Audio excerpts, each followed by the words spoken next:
Buenas tardes, mi nombre es Ana Casado y soy la coordinadora de la Unidad de Cultura Científica y de la Innovación. Nosotras trabajamos desde la Oficina de Transferencia de Resultados de Investigación de la Universidad Complutense de Madrid. Os damos la bienvenida a esta sesión que hemos titulado Influencers de la divulgación, las claves del éxito. Permitidme, antes de iniciar el webinar, que os cuente un poco a qué nos dedicamos en la Unidad de Cultura Científica. Tenemos como misión principal la transferencia del conocimiento generado en la UCM a la sociedad. Y esto lo hacemos basándonos en varias líneas de trabajo.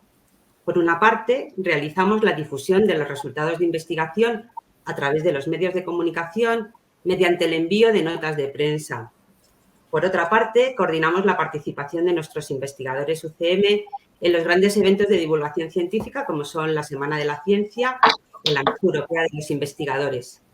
Y luego, entre otras muchas actividades, pues realizamos algunos eventos encaminados al despertar de las vocaciones científicas o también a la formación de nuestros investigadores en destrezas para una mejor divulgación. En esta última línea de actividad vamos a encuadrar este webinar.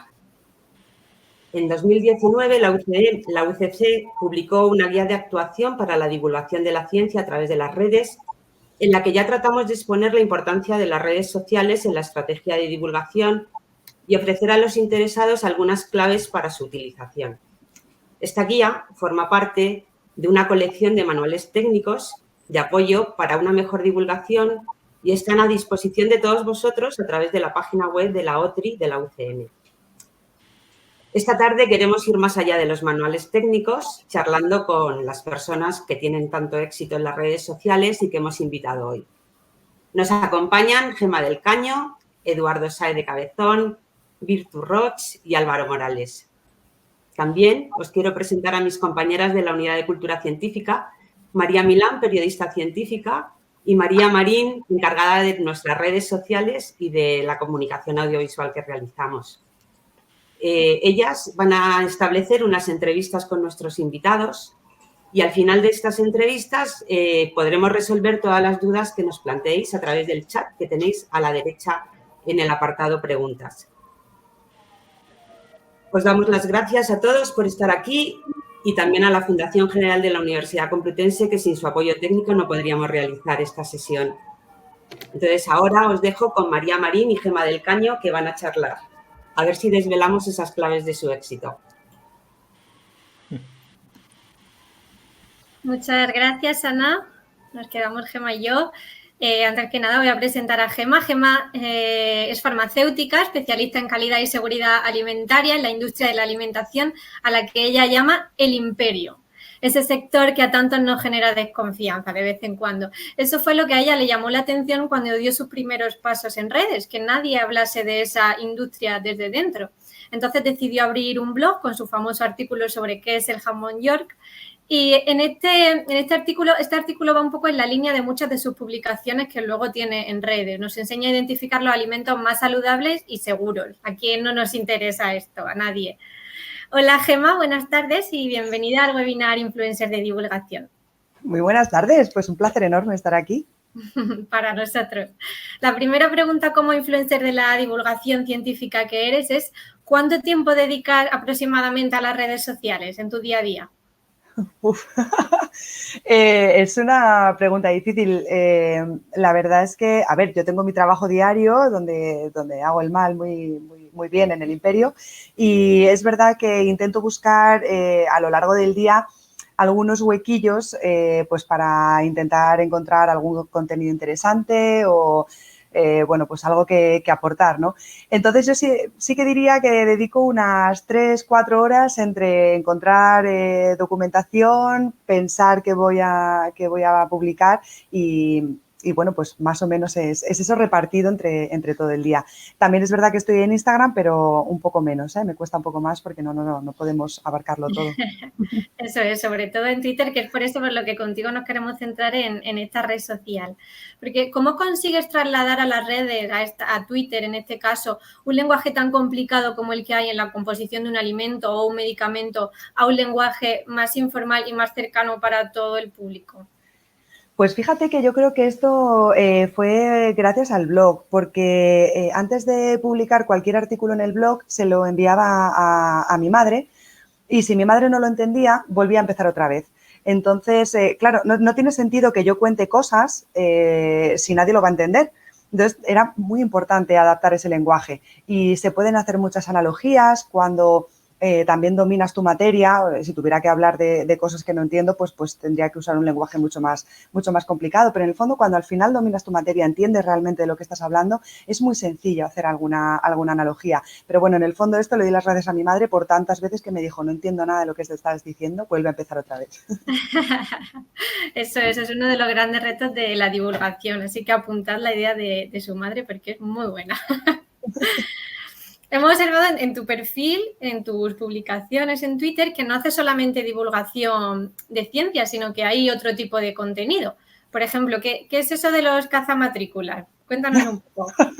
¿Sabes qué pasa? Que yo empecé en Twitter más o menos en 2010.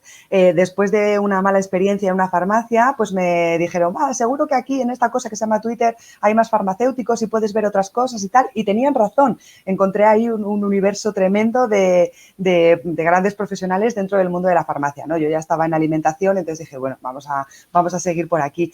Pero claro, ese perfil era de Gema y yo he sido siempre farmagema, hablando de alimentación o hablando de mis manías. Y una de mis manías es intentar recordar cuál es la matrícula más nueva que he visto para buscar la siguiente, ¿no? Es como un ejercicio mental. También es verdad que sumo y resto los números. Bueno, pues al final resulta que muchísima más gente tiene esa misma manía y hemos hecho como una medio comunidad ahí, ¿no? Los de las cazamatrículas. También es verdad que es importante para llegar a la gente que vean que eres...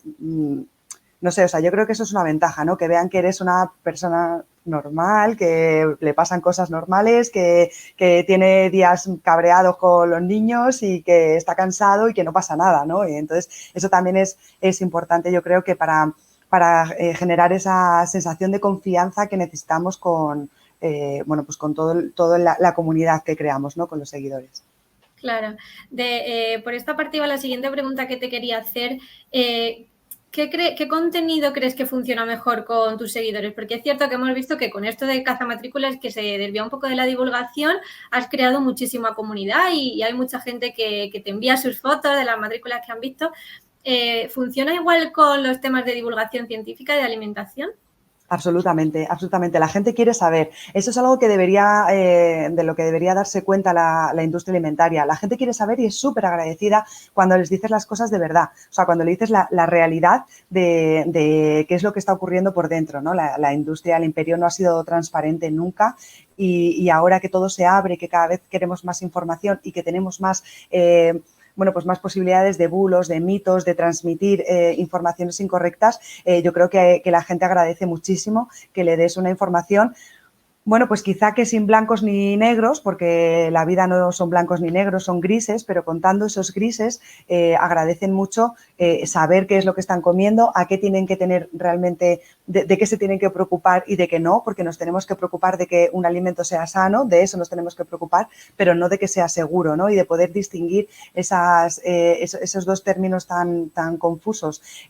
O, por ejemplo, los temas de los aditivos, o sea, los bulos son recurrentes, vienen cada cierto tiempo y se instauran en la mente de la gente. Entonces, cuando le das otra información que además, bueno, pues hay que demostrarlo, tenemos nuestras evidencias, tenemos nuestras normativas y cuando ocurre eso la gente es súper agradecida. Y yo creo que en el tema de alimentación, pues es que fíjate, es algo que, o sea, comer lo hacemos todos los días, incluso varias veces, ¿no? Entonces, es algo a lo que le tenemos que realmente prestar muchísima atención.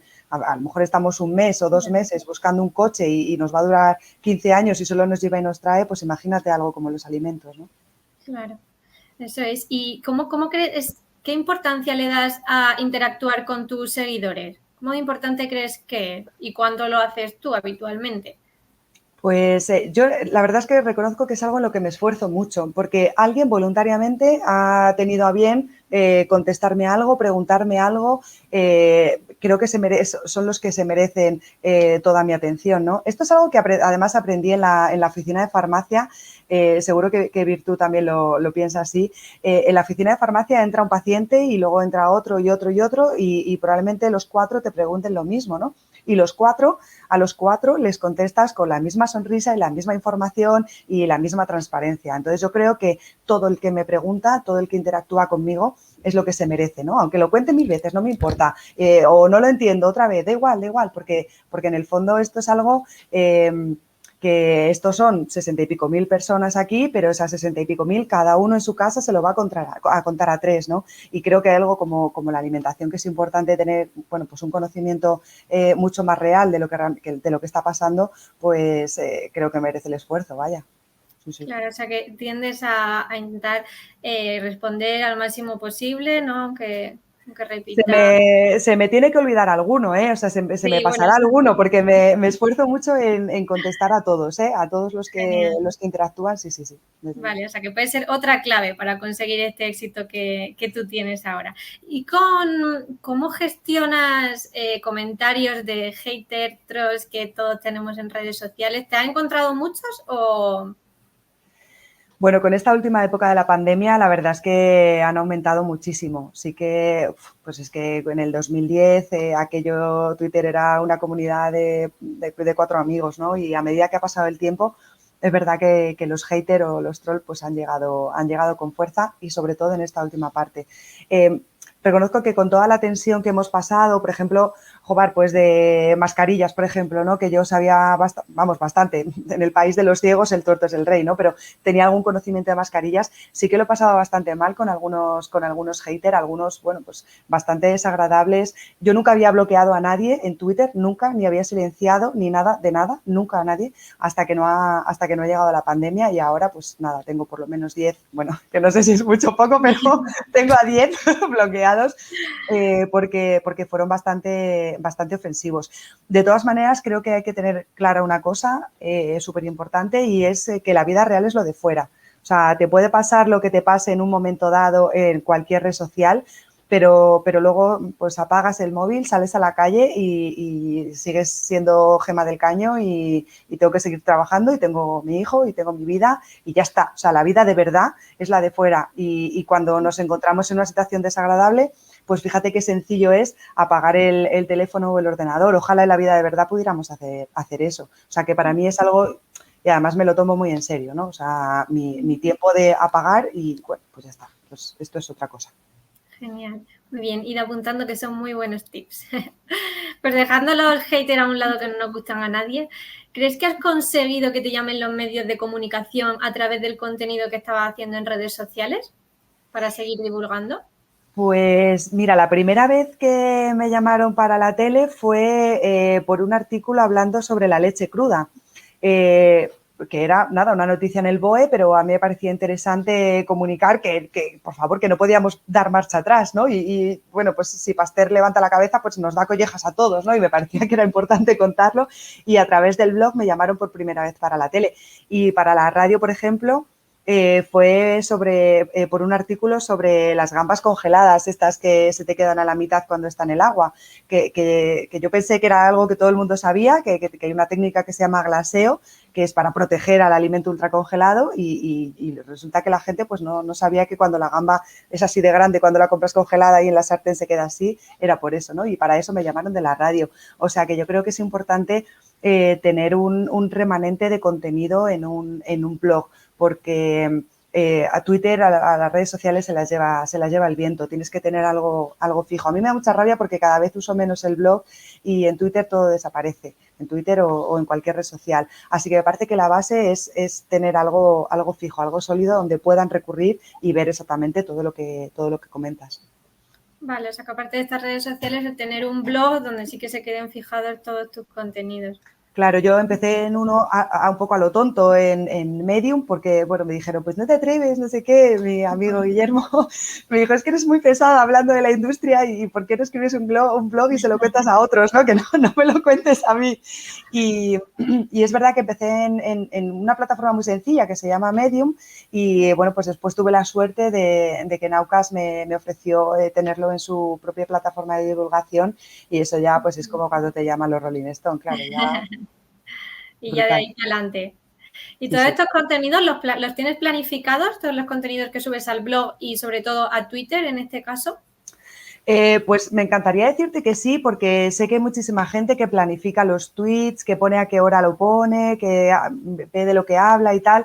Y yo, pues es que no, la verdad es que no. O sea, yo llego a trabajar y justo antes de empezar a trabajar digo, vamos a contar hoy lo que me ha pasado ayer sobre, yo qué sé, ¿qué voy a hablar el jueves en Gente Despierta? Del sushi. Pues vamos a contar algo interesante del sushi que no cuente en el programa y así son, bueno, pues dos aportes distintos, ¿no? O voy al supermercado y me encuentro un pollo amarillo de oferta. Este pollo es maravilloso. Digo, voy a contar que esto y me da igual más o menos la hora que sea, ¿no? Por la mañana es verdad que siempre pongo un poco más de interés, pero vamos, que si me voy al supermercado y veo algo, pues que el tema puede ser interesante, allá que voy, no tengo control.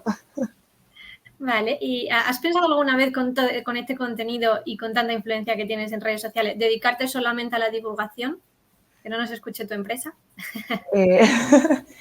Pues no lo sé, no lo sé, te iba a decir, creo que no se puede vivir de esto, pero no sé, sí que hay gente que lo hace, ¿no?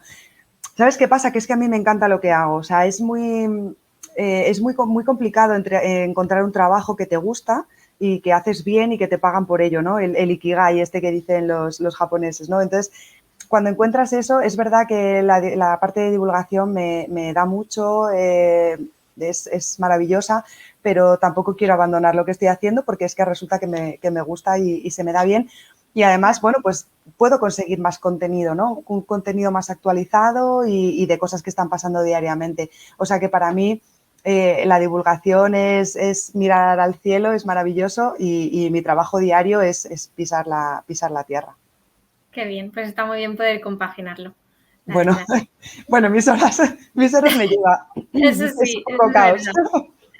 Pues antes de terminar, Gemma, ¿qué consejo le daría a las personas que nos están escuchando y que quieren empezar a divulgar en Twitter? Pues mira, para mí hay alguna cosa que es súper importante, que es encuentra tu tema, un tema del que sepas, no te disperses. No hay que saber de todo, es que no queremos saber de todo. Yo yo querría saber de todo, pero no me va a dar la vida, ¿no? Entonces, céntrate en un tema que realmente controles, pon un lenguaje sencillo, ocúpate de la gente que está pendiente de ti. Sé humilde porque te vas a equivocar muchísimas veces. Las redes sociales es algo muy impulsivo, pues que no siempre tienes todo el tiempo del mundo para reflexionar, aunque deberíamos tenerlo. Y mucha humildad y mucho, bueno, pues hay que pedir perdón, se pide perdón y sobre todo si no sabes algo, pues dilo y ya está, que no pasa nada. Qué bien, qué importante es eso.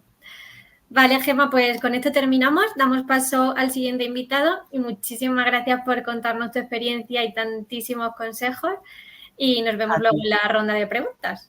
Muchísimas gracias a ti. Gracias. Bueno, para que no resulte muy chocante el cambio, nos llamamos igual, las dos somos María. Así que soy María Milán y bueno, tengo el enorme placer de dar la bienvenida a nuestro segundo invitado, Eduardo Sáenz de Cabezón.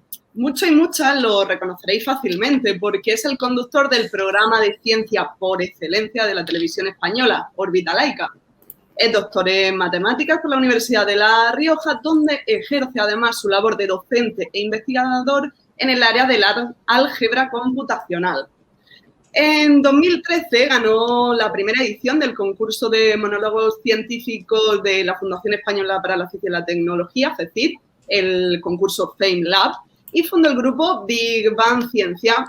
Con ello recorre toda España, da hasta salto al otro lado del charco y le llega una proposición que es la que hoy le trae aquí, es ese Derivando, su canal de YouTube, donde aborda prácticamente de todo lo que nos podamos imaginar y lo que no sobre las matemáticas. Problemas matemáticos, curiosidades de la vida cotidiana, historia, biografías de matemáticos que han marcado historia. Desde su primer vídeo, que si no me equivoco fue en 2015 y creo que ya lleva más de 130 hasta la fecha, ha alcanzado 1,14 millones de seguidores y 74 millones de visualizaciones. Bueno, Eduardo, ¿qué supone para un matemático estas cifras? Hombre, las cifras nos encantan. Pues, hombre, supone una sorpresa, sobre todo, porque el canal que yo hago Derivando es un canal que no te enseña matemáticas para la escuela. Es decir, que no tienes una utilidad inmediata, tangible, mensurable, digamos, de aprender las cosas que aprendes en derivando. Es una cuestión más de cultura. A mí me gusta pensar que derivando es una celebración de las matemáticas. Entonces, me gusta que yo tengo una visión de que las matemáticas son una parte muy importante de la cultura. La ciencia en general lo es, pero las matemáticas en concreto.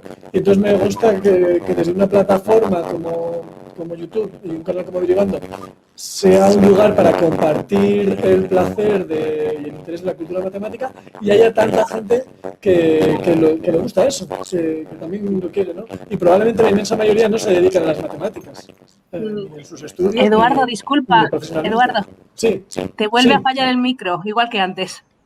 Anda, voy a ver si lo puedo arreglar esto, ¿verdad?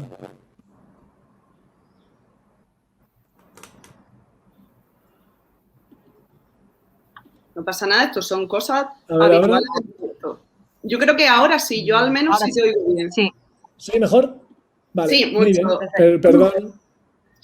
No volverá a pasar, espero.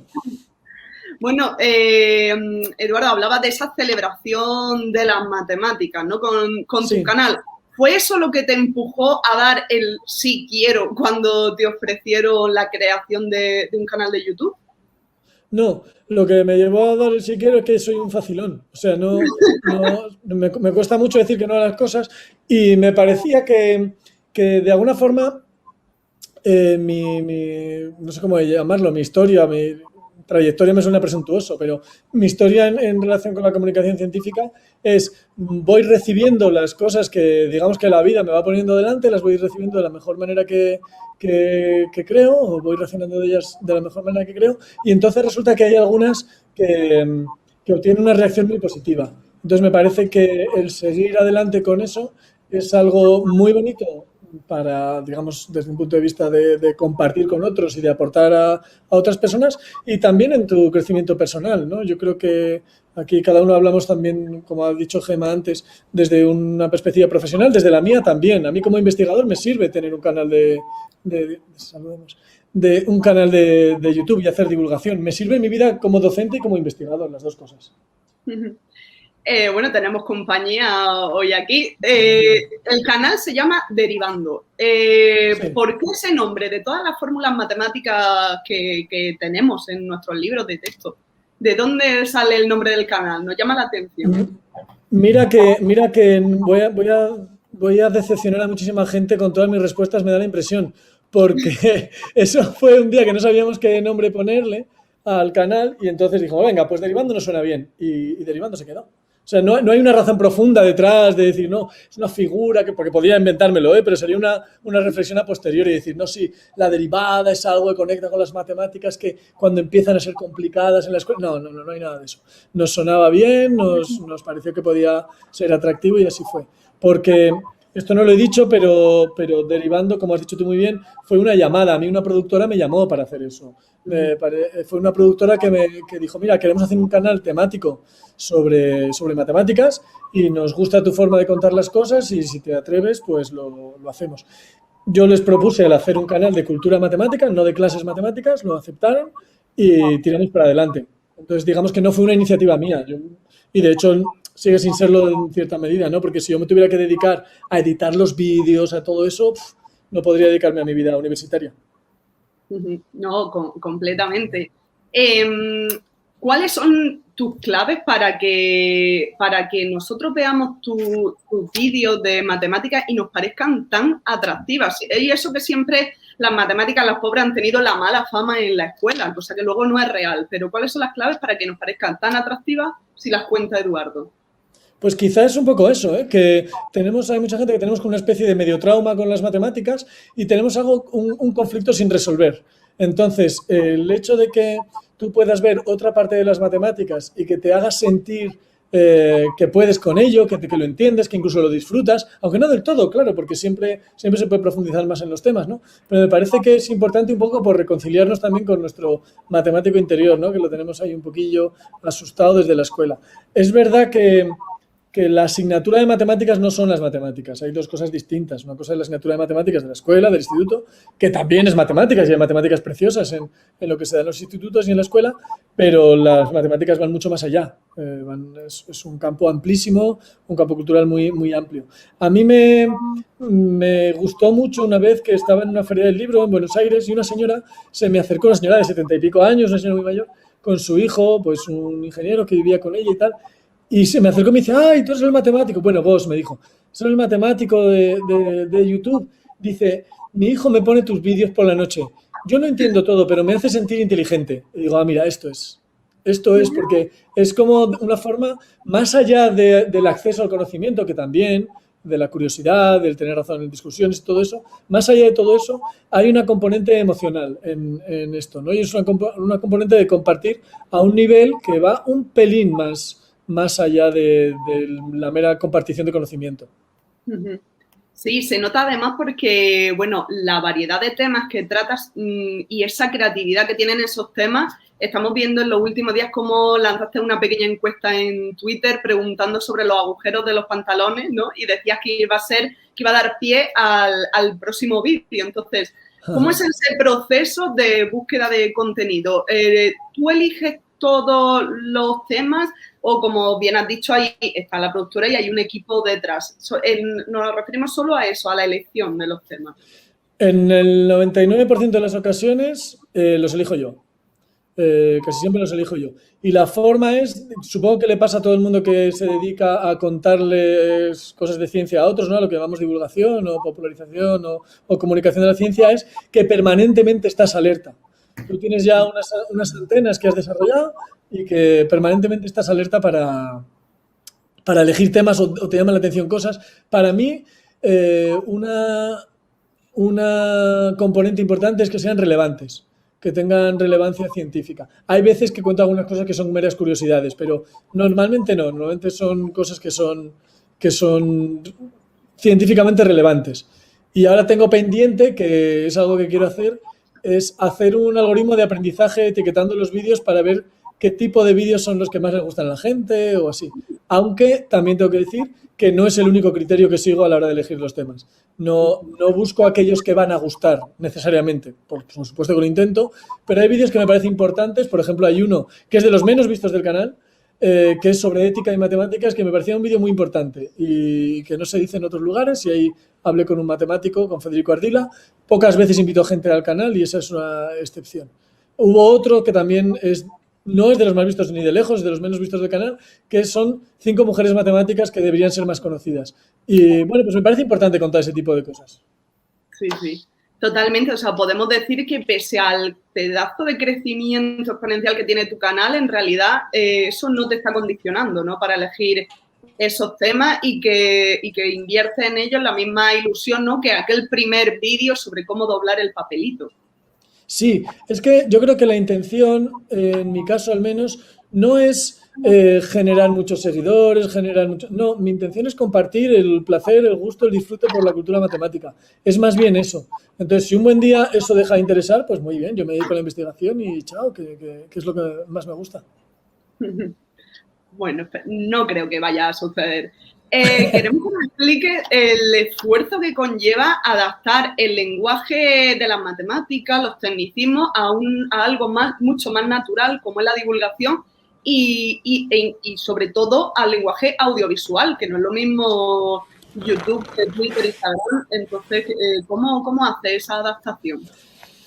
Sí, bueno, a mí me gusta mucho una frase que me repito muchas veces, que es que en lo alto de la jerarquía está el contenido y en el centro del foco está el público. Entonces, por un lado, me parece que el contenido es irrenunciable, que es lo fundamental, es lo que quiero contar, es lo que quiero compartir, es el contenido matemático, pero por otro lado, siempre tengo que pensar en el público, en a quién va dirigido eso, qué puede saber, qué no puede saber, etcétera. Entonces, a mí parece, por ejemplo, para mí una de las cosas que me resulta más difícil o más retadoras es el poder adaptar un mismo vídeo para distintos niveles de comprensión o de cultura previa, Entonces me parece que es importante el poder dar algo a cualquiera. Es decir, darle algo a quien no sabe nada del tema y darle algo a quien ya sabe un poco de este tema. Entonces, por eso los vídeos hay de distintos niveles de dificultad y dentro del propio vídeo el tema evoluciona un poco y voy dejando pildoritas, ¿no? Para que si alguien sabe, le pueda despertar una cierta curiosidad de saber más. Y si no, y si esa parte del vídeo no la entiende, pues no pasa nada, porque pasamos y no ocurre nada, no hace falta que te descuelgues. Uh-huh. En esa, digamos, diferenciación de distintos tipos de público de la que hablas, ¿habéis identificado un perfil establecido de el seguidor de Derivando o os dais cuenta de que es un grupo muy heterogéneo y que tenéis de todas las edades, de todos los tipos de trabajo? Es bastante heterogéneo, pero es verdad que ya la plataforma te lo da un poco, ¿no? Te hace un filtro previo. Digamos que a YouTube accede un cierto rango de edad. Entonces, en Derivando yo lo que voy identificando es, dentro de que es muy amplio, de que el rango global es muy amplio. Digamos que el centro del público de Derivando es gente entre los 16 y los 25 años, vamos a decir, con una predominancia muy alta de varones y distribuidos en distintos países de Latinoamérica. Digamos que un tercio son españoles, un tercio mexicanos y casi una cuarta parte son colombianos. Entonces hay una variedad de orígenes muy, muy grande. Uh-huh. Qué bien, eso es que llega a todo el mundo. Me gustaría que quedase también reflejado que, claro, nosotros estamos viendo tus vídeos y pues, rondan los 8 o 10 minutos algunos, pero detrás hay mucho trabajo, muchas horas de preparación. ¿Cuántas puede haber detrás de un vídeo estándar y cómo es esa preparación, edición, producción? Claro, yo eso no lo puedo contabilizar porque de mi parte lo que yo hago es generar los guiones y presentarlos, ¿no? Voy a Madrid una vez cada 2 o 3 meses y allí grabo varios vídeos. Los vídeos, cada uno de ellos se publica cada 15 días. Entonces, digamos, una sesión en la que puedo grabar 10 vídeos, a lo mejor tengo para 3 meses. Entonces, toda la parte de edición y de grafismo y todo eso, de sonido, yo no la manejo, pero hay muchas horas de trabajo, claro que sí. Por eso lo que decía, si yo me tuviera que dedicar a hacer eso, creo que no lo podría cometer. No, y ya tiene muchas horas también de preparación tu parte de hacer los guiones y el proceso de grabación, o sea que... Sí, en realidad escribir los guiones me suele costar poco, ¿eh? Digamos que me cuesta más la elección de los temas, como has dicho antes, pero como es un proceso, digamos, continuo en el que voy anotando, mira, acabo de leer esto por ahí en un sitio, o he tenido esta conversación, o esta anécdota me ha pasado, pues, mira, pues voy a coger algo así, ¿no? Uh-huh. Te voy a hacer una pregunta personal y quizá un poco políticamente incorrecta. Decías que si tuvieses que hacer tú todo, solo tendrías que vivir de esto. ¿Te daría para vivir solo de la divulgación científica en YouTube? Solo de la divulgación científica en YouTube con el modelo de Derivando, no. Pero si cambiara de modelo, digamos, ahora que Derivando tiene una masa crítica grande, creo que sí que podría generar a lo mejor otro canal junto a Derivando u otras fórmulas por las que sí podría vivir de Derivando. Pero no, podría vivir de Derivando, pero no de los ingresos que da YouTube. Quiero decir que muchas veces para la gente que tiene un número de seguidores alto,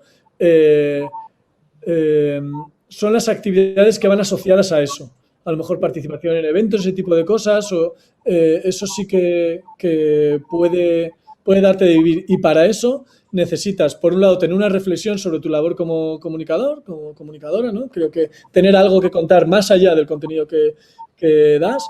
Y por otro lado, ¿cómo decirlo? El tener un buen contenido, porque si solamente tu canal va de qué haces cuando te levantas por la mañana, puedes tener muchos seguidores, pero eso nace y muere ahí, de alguna forma, ¿no? Digamos, el tener un buen contenido y un contenido bien preparado te puede llevar a compartirlo en otras plataformas. Yo creo que se puede, creo que sí, que podría vivir Derivando si me pusiera a ello, pero tendría que hacer algunos cambios en el modo de relacionarme con la plataforma y con el canal. Muy bien, apuntamos contenido en la lista de tips de éxito a los que ya había añadido Gema. Bueno, lo hemos comentado al principio, eres un rostro conocido en televisión por dirigir y conducir Órbita Laica. ¿Cómo compagina esto con la divulgación científica, con las clases? Dinos, ¿has encontrado alguna fórmula para detener el tiempo o para multiplicar la hora y no nos la has contado? Sí, y voy a seguir sin contarla. Me parece bien. Me la voy a quedar. No, yo creo que hay un par de cosas que sí que es bueno saber si uno va a tratar de compatibilizar estas cosas, ¿no? Que en buena parte las ha dicho Gemma ya. Una es estate dispuesto a trabajar mucho, estate dispuesto a sacrificar algunas cosas. Creo que también hay que tener la lucidez para saber qué no estás dispuesto a sacrificar, porque eso es muy importante, porque esto es un mundo en el que muchas veces hay un cierto tipo de vorágine que te lleva atrás cuando depende sobre todo del número de seguidores, del número de visitas y todo eso. Eso puede hacerte esclavo de las cifras y tal vez hacerte hacer cosas que no quieres, ¿no? Y en mi caso, que eso no se da porque yo tengo un trabajo en la universidad, yo soy funcionario, soy matemático, soy profesor en la universidad. Esa urgencia, digamos, no la tengo libertad con respecto a eso, pero hay otra cosa a nivel práctico que es el saber dividir bien los tiempos, organizarte bien los tiempos y el ser capaz de mantener el foco en la actividad que estás haciendo en cada momento. Y luego también que las actividades tienen ritmos que no son uniformes, hay periodos de mayor exigencia y periodos de menor exigencia, tanto en la investigación como en la docencia, como en la divulgación, y está bien el poder coordinarlos, quiero decir que las olas no lleguen todas en el mismo momento. Entonces, eso se puede hacer, sobre todo con la divulgación, que es un poco más flexible, y es un poco lo que trata de hacer. Bueno, pues se ve que te funciona fenomenal. Vamos a ir, Eduardo, finalizando nuestra parte y, bueno, también lo habíamos comentado al principio, que eres profesor y lo has repetido ahora en la Universidad de La Rioja. ¿Qué opinan tus alumnos de esa faceta influencer, de su profesor? Y si alguna vez algún joven te ha confesado que tú les has empujado en esa vocación científica o que a alguien le has despertado la chispa de bien las matemáticas o bien la ciencia. Sí, las dos cosas.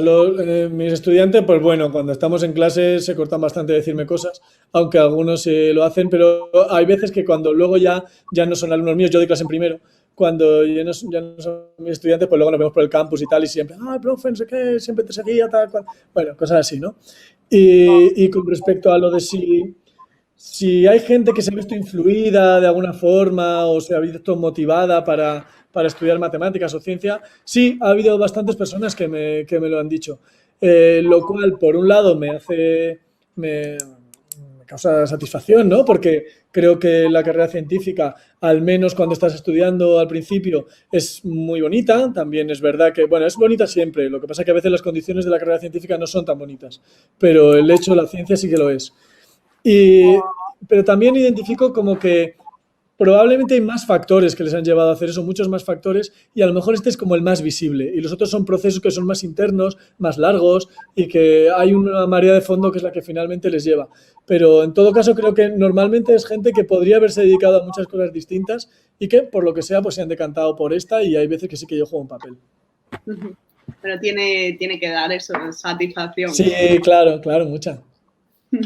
Bueno, Eduardo, pues hasta aquí tus claves para ser un influencer en YouTube y en la vida en general. Muchas gracias. Y ahora os dejo con María Marín y Virtudes Roig. Bueno, pues os cuento, Virtu Roig es farmacéutica y lleva más de 20 años tras el mostrador de su farmacia. Sin embargo, solo lleva 5 en redes sociales, pero ya es una influencer de la divulgación. Ella empezó, como podríais comenzar hoy muchos de los que nos estáis escuchando. Se fijó en lo bien que lo hacían otros compañeros suyos, como Boticaria García, y vio que ella también quería divulgar salud. Entonces abrió un blog y un perfil en redes sociales. Ella lo hace de una manera muy especial y por eso está hoy aquí con nosotras. Nos llama mucho la atención la cantidad de infografías que ha creado en Instagram y por eso queremos saber qué tips nos da para llegar a un público tan amplio como el suyo. Bienvenida, Virtu. Es un placer tenerte aquí con nosotras. Gracias a vosotros, gracias. Antes que nada, preguntarte, ¿por qué el blog de Pills? ¿De dónde surgió este nombre para tus redes sociales y por qué pensaste que podría funcionar bien? Bueno, el nombre Es fácil, o sea, yo me remito a lo que ha dicho Eduardo, no hay nada pensado detrás muy grande, sino Pils hace referencia a pastillas y fue como, ¿sabes? Sencillo ponerlo, el blog de Pils, el blog pastillas y ya está, o sea, quiero decirte que no había nada detrás, nos sonaba bien y también como empezamos así pensando que iba a ser una cosita de ir por casa, que luego creció, ¿sabes? Que a lo mejor si lo pensaba, si hubiéramos sabido, hubiéramos buscado un nombre a lo mejor con más impacto, no lo sé, pero surgió así y ahí se quedó. Y yo fue justamente porque vi a otras compañeras, las nombra tú, a Marian, a Boticaria García, que lo hacía y yo dije, pues me parece chulísimo que todo lo que trabajamos en la farmacia y toda la información que transmitimos a pie de mostrador en la farmacia, pues la podamos trasladar, ¿no? Fuera o más allá del mostrador. Y entonces la idea fue esta y a partir de ahí ya empezamos a divulgar, a entrar en redes, en el blog y a compartir un poquito lo que era el trabajo en el día a día de nuestra farmacia. Claro, o sea, que no te imaginabas que iba a tener tantísimo impacto y al final mira hasta dónde ha llegado. Nada como trabajar sin la presión de si va a gustar o no. Sí. Hemos visto que la mayor parte del contenido que haces en esta red, en Instagram, lo elaboras mediante infografías. ¿Por qué decidiste hacerlo así desde el principio? Bueno, una amiga me puso en la órbita de lo que eran las infografías y yo cuando las vi, la palabra es que me quedé prendada, me quedé enamorada porque, no sé, me parecía como un contenido muy bonito, muy gráfico. Yo vengo de familia de artistas, yo tengo un padre escultor y una madre pintora. Y yo creo que era el eslabón perdido. Yo creo que habían dicho, esta hija no sirve para esto, me habían dado ya por inútil. Y yo no sé si ahí encontré pues la forma de plasmar, ¿no? De hacer algo gráfico, de hacer algo visual y bueno, pues por ahí me tiré. Vi además que tenía mucho potencial y sobre todo porque me divertía, era una cosa divertida, ¿sabes? De hacerlo, de no hablar, sino de hacerlo gráfico, bonito, vistoso, no sé. Me pareció muy atractivo, me pareció un formato muy atractivo y que además luego ha cogido mucha velocidad y que la gente lo digiere. Ten en cuenta que la gente lee poco. La gente, estamos sobreinformados, entonces le tienes que dar la información mascadita y facilona y la infografía es como muy fácil de aceptar, ¿no? De digerir. Entonces creo que era un formato muy chulo y ahí nos pusimos. ¿Crees que es más fácil llegar al público, que el público lo lea y que el público lo entienda de esta forma? Yo creo que sí. Ten en cuenta, también yo me muevo en Instagram, entonces en Instagram el formato infografía, a ver, funciona bien porque es muy gráfico. Claro. Entonces, es más fácil que te funcione este tipo de cosas. Luego, al final, texto, la gente se harta de leer. Entonces, la información, pues como... Además, es que yo que soy como así, ¿no? Muy germánica. Me gusta estructurar mucho las cosas. Entonces, una información estructurada, visual, pues yo creo que es mucho más amable. Y luego ten en cuenta también que los contenidos visuales se comparten más, gustan más, ¿sabes? Entonces, no sé, yo es que lo vi claro, lo vi muy claro, que es muy amable. La palabra yo creo que es amable. Sí, amable. Al final en cada red social tiene un formato que funciona mejor que en otras. Y trabajas también a pie de mostrador en una farmacia. ¿Cómo sacas tiempo para elaborar estas infografías? Como puedes. A ver, yo trabajo en la farmacia, que es mi profesión realmente, ¿vale? Yo trabajo todo el día en la farmacia y saco, pues, sacrificando mucho tiempo en los alrededores del tiempo de la farmacia y si tengo un pequeño tiempo en la farmacia también. Va sacando. Es verdad que antes hacer una infografía me costaba muchísimo tiempo, ¿vale? Muchísimo tiempo. Y ahora... pues eres mucho más eficiente, ahora estás más... Es como todo, como la práctica, ¿no? Entonces, ahora hacerla me cuesta poco, la puedo construir en poco tiempo y en un momento te la puedo hacer. Si tengo idea, o sea, si tengo claro lo que te quiero decir y las ideas, puedes hacer una cosa sencilla en poco tiempo. Entonces, es verdad que los tiempos se han acortado. Lo que me cuesta más a veces es generar el contenido, no la infografía en sí. Buscar el contenido, esto sí. ¿Te costaría un poco más pensar la información, en qué tema, de dónde extraerla y que luego elaborarla en sí, ¿no? Diseñarla. Claro, o sea, los temas me salen, ¿no? Porque creo que, no sé si lo ha dicho Eduardo, ¿no? Al final vas con las orejas puestas, ¿no? Con las tenderas. Entonces tú eres muy receptiva a qué estás viendo, qué información te están dando que puede ser susceptible de compartirla en formato infografía o en cualquier otro formato, ¿vale? Entonces esto, el radar, lo tienes. Entonces, el qué quieres compartir lo tienes, pero según qué tipo de información te cuesta más, porque a mí cuando hablo alguna información tipo de medicamentos, interacciones, esto yo me lo miro mucho, quiero decirte, no es una cosa que me ponga, la escriba y la lance, no, o sea, la cuestiono, la contrasto, miro fichas técnicas, me aseguro muy mucho. Entonces, este proceso lleva mucho tiempo. El construir la infografía en sí es menos, pero esa información que yo quiero plasmar a veces me cuesta bastante tiempo. Sí. Y para los que no están escuchando, ¿con qué programa haces estas infografías? Pues mira, yo empecé las infografías, al principio las hacía todas con Canva. Y empecé por Canva porque es el más intuitivo y el más fácil para empezar, me refiero. Y además el formato gratuito, ¿vale? La que es el programa gratuito, te da muchas opciones. Con eso puedes hacer prácticamente todo. Y ya de ahí salté, cuando ya iba a hacerlo de pago y valoré si seguir con Canva de pago o no, me pasé a Piktochart, que es el que actualmente utilizo. Hay muchos más, ¿vale? Pero a mí Piktochart lo llevo utilizando, me resulta muy cómodo, lo controlo, lo manejo muy bien y es el que actualmente utilizo. También es muy intuitivo, pero es mucho más complicado utilizar que Canva. Canva es, creo que, el más fácil. Vale. Y decías que sacaban muchos temas de las preguntas que te hacían en la farmacia. ¿Nos cuentas un poquito más sobre esto? Claro, es que es muy fácil. Vamos a ver, el mostrador es una fuente de información grandísima. Ten en cuenta que una persona se te acerca y te hace una consulta. Te hace una consulta sobre dermatitis atópica, sobre piojos o sobre la interacción de un medicamento, cualquier cosa. Para mí es muy fácil valorar que esa duda que tiene esa persona y que me la está planteando puede ser una duda común y que la puedan tener otras personas. Entonces cuando yo hago una frase, ¿no? Y lo digo un poco siempre de broma, yo cuando alguien me está preguntando algo y veo que es susceptible de llevarlo al blog o no al blog, sino a una infografía o a Instagram, digo, o sea, ella me está hablando y estoy pensando, te vas al blog, o sea, te vas ya al blog de la información porque tengo claro que es de interés, ¿sabes? Entonces, es fácil, o sea, con preguntas que a una persona le parece importante, probablemente hay otras detrás que también les pueda resultar importante. Vale, en una publicación que subiste hace unos meses a Instagram, con motivo del 8 de marzo, reivindicaste la igualdad desde el punto de vista de la edad. Explicabas que cuando comenzaste tu andadura por redes sociales te advirtieron que sería muy difícil que una mujer de tu generación pudiese entrar aquí. Sin embargo, hoy estás aquí porque eres una influencer de la divulgación científica. ¿Qué consejo le darías a cualquier persona que temiera enfrentarse a las redes por su generación? Es muy fácil, no tenga ningún problema. Los prejuicios los tienen los demás. Y yo me he dado cuenta con esto que el prejuicio lo tenía la gente que no está en redes. Es curioso. O sea, esta gente que te dice, no te metas ahí, que eso no es para ti, que ahí está gente joven, que ahí tú no vas a hacer nada porque no te van a escuchar, porque las redes sociales solo hay gente joven y tú no vas a saber moverte por ahí. Esas palabras y esos prejuicios son de gente, curiosamente, que no conoce y no se mete en redes sociales. ¿Qué te encuentras cuando entras en redes sociales? Que hay una aceptación, hay una democratización, porque la base de estar en redes sociales, en el ambiente en que nosotros nos movemos, es el contenido. ¿Vale? Si el contenido es bueno, da igual que lo haga una chica joven, que una chica de mediana edad, que una mujer madura.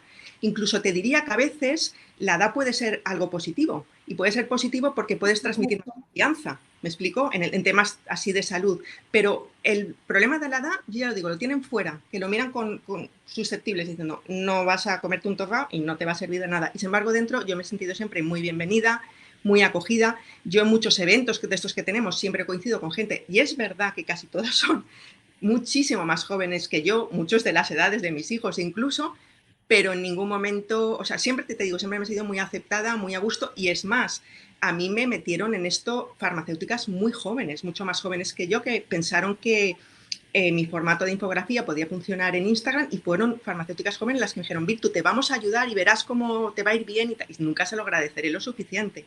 Y luego me han apoyado y el programa me ayuda. O sea que no, el prejuicio está fuera, no está dentro de la red. Qué razón tienes, qué bonito volver a escucharlo para todos los que estén aquí presentes con nosotras. También hemos visto que la mayoría de tus informaciones que hay en las publicaciones provienen de instituciones públicas. ¿Por qué lo haces así y cómo has conseguido que tus seguidores sepan que tu información es valiosa y sobre todo rigurosa? Bueno, esto tendrías que preguntárselo a ellos, porque confían en mí, porque yo muchas veces cuando me mandan un mensaje y me dicen, o un privado, ¿no? Que te mandan, dicen, Virtu, quiero saber tu opinión de esto porque me fío mucho de ti. Y yo lo primero que contesto siempre es gracias por tu confianza. Me explico, porque la confianza, no sé, uno lo puede generar o no la puede generar, pero te la otorgan el público, me explico lo que te quiero decir, porque tú haces trabajo lo mejor que puedes, intentas ser muy rigurosa, intentas buscar fuentes fiables, pero el que tengan confianza en ti, esto te lo da el público. La gente confía o no confía, tú transmites o no transmites confianza, pero no hay una... O sea, no porque tú pongas a pie de página una fuente de información fiable quiere decir que lo que tú estás diciendo es riguroso y fiable, porque tú puedes poner una coletilla y hay una frase y no sé, estar haciendo una información no rigurosa, ¿me explico? O sea, que el pie de página no es una condición de seguridad. Yo creo que es más el día a día, lo que tú vas transmitiendo y te vas ganando la confianza. Igual que, mira, igual que en la farmacia, nosotros vamos trabajando día a día y nos vamos ganando la confianza de nuestros pacientes que acuden, ¿no? Y te buscan a pedirte consejo y a pedirte ayuda sobre algo, pues en las redes es exactamente lo mismo. El trabajo del día a día, por lo que sea, pues vas generando confianza y la gente entra a seguirte, no es otra. Has ido adquiriendo poco a poco y la has ganado, pero completamente en Instagram. ¿Con qué frecuencia publicas en esta red social? Pues mira, cuando empecé, al principio era como muy organizada, publicas tal cual, ahora no. Yo, a una cosa que he llegado, y esto te lo da también la edad, fíjate, es una parte muy positiva, es que la vida es para disfrutarla, ¿vale? Y no para amargarte ni ponerte obligaciones que te sobrepasen. Entonces, si yo estoy en redes sociales, que me encanta y disfruto muchísimo, muchísimo estando en Instagram, estoy porque me apetece y porque tengo algo que aportar. Por lo tanto, la condición para subir algo no es un calendario, ¿vale? Y esto va en contra de todos los gurús del marketing, lo sé, lo tengo clarísimo, pero yo subo si tengo algo que contar. Quiero decirte, me ha pasado algo, veo algo interesante, lo subo, y si no, no lo subo. Pero no tengo un calendario. Y a veces pueden pasar que hago 3, 4 días seguidos y luego pasan 5 que no.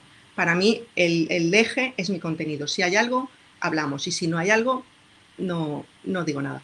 No tengo ningún problema. No me creo ninguna obligación de decir, hay que subir, no, ninguna, o sea, ninguna. Hay que disfrutarlo. ¿Estás ahí para disfrutar? Pues venga, cuando te apetezca, ya está. Así que para no asustar a nuestros oyentes, podrías decir que te puedes dar un día para desaparecer o un par de días de redes sociales. No pasa nada. A ver, depende. Es que, vamos a ver, yo no estoy en redes sociales para ganar seguidores, estoy para disfrutar, para compartir, para comentar. ¿Me explico? Entonces, no tengo esa presión. Yo no tengo esa presión de hay que publicar, que hace 2 días que no. Yo no tengo ninguna presión, ninguna. Yo quiero disfrutar. Y entonces, cuando hay algo lo pongo y cuando no. No le veo problema a dejar de publicar durante un tiempo. Ninguno. Qué bien. Pues en esta presión has alcanzado muchísima influencia, la verdad. Pues ya por último, antes de terminar, ¿qué consejo le darías a alguien que quiere empezar a divulgar a Instagram? Pues vamos a ver, yo le diría primero que encontrara su forma particular de hacerlo, ¿vale? Que intentara ser original. No hay nada más bonito en Instagram, o por lo menos para mí, cuando yo voy mirando y yo sé reconocer a simple vistazo de quién es esa publicación, ¿vale? Yo veo y digo, esta es de fulanito, esta es de tal. ¿Por qué? Porque han creado una forma propia, ¿vale? Y personal de trabajar. A mí eso me parece precioso. Es un trabajo, no es fácil conseguir esto, pero es muy bonito cuando lo consigues. Entonces, lo primero es que busquen su forma particular, su forma de hacerlo por ellos mismos. Desde luego que sean honestos y que hablen de lo que sepan, ¿vale? Y que sean ellos mismos, no quieran impostar a otro ni quieran ser alguien que no son. Que estén preparados, desde luego, para trabajar, porque al final lleva su tiempo, ¿sabes? Y que tengan paciencia. Que si trabajan bien y los contenidos buenos, pues las cosas al final rodarán, que tengan paciencia. Y sobre todo, que, vamos a ver, que la profesionalidad una persona no puede depender de los likes, ni de los seguidores, ni de nada. Una persona vale por sí misma. Y a lo mejor puede tener la suerte, porque también hay un factor de suerte, ¿no? De que le funcione bien y vaya creciendo su comunidad. Pero que si no crezca, no le suponga ningún problema. Una persona vale por sí misma, no por lo que consigue en una red social. Y esto hay que tenerlo siempre muy presente. Qué sabias todas tus palabras, Virtu, muy interesante todo lo que nos has contado. Te agradezco muchísimo que estés hoy aquí con nosotras y nos vemos también contigo luego en la ronda de preguntas, ¿vale? Bien. Gracias.